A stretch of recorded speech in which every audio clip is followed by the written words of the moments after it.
આજે 31 ડિસેમ્બર નવા વર્ષની ઉજવણીના ભાગરૂપે રાજકોટ પોલીસ દ્વારા છેલ્લે 2 દિવસથી ડ્રાઈવનું આયોજન કરવામાં આવ્યું છે કે જેને અંદર ડ્રિંક એન્ડ ડ્રાઈવનો જે કેસો છે એના આપણે કરવામાં આવી રહ્યું છે. સાંજના સમયે મોડી રાત્રે સુધી પોલીસ આ બધી ડ્રાઈવોનું આયોજન કરી જે લિસ્ટેડ બુટલેગર્સ છે, અગાઉ જે દારૂના ધંધા સાથે સંકળાયેલા હતા એના ઉપર પોલીસ વોચ રાખી રેડો કરી છે. એમાં ઘણી બધી સફળતા છેલ્લે 2 દિવસથી રાજકોટ શહેર પોલીસને મળી છે અને એ 31 તારીખ સુધી આ બધા આયોજન રાજકોટ શહેર પોલીસ દ્વારા કરવામાં આવશે અને 31મી રાતે જે જગ્યાઓ પર બધી પાર્ટીઓ થઈ છે એના ઉપર પણ પોલીસના વોચ રહેવાના છે અને કોઈ પણ રાતના સમયે ડ્રિંક એન્ડ ડ્રાઈવ ના કરે એના માટે પોલીસની કાર્યવાહી ચાલુ રહેશે.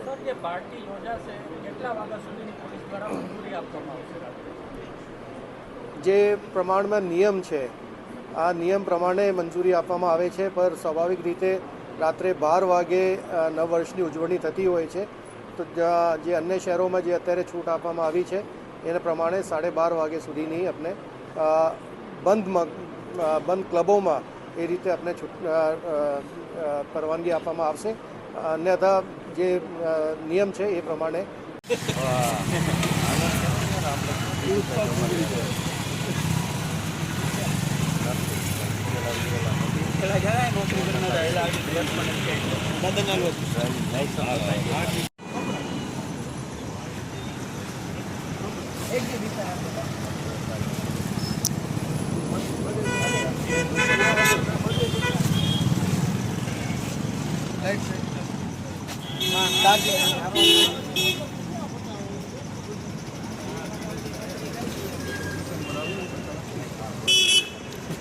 શાંત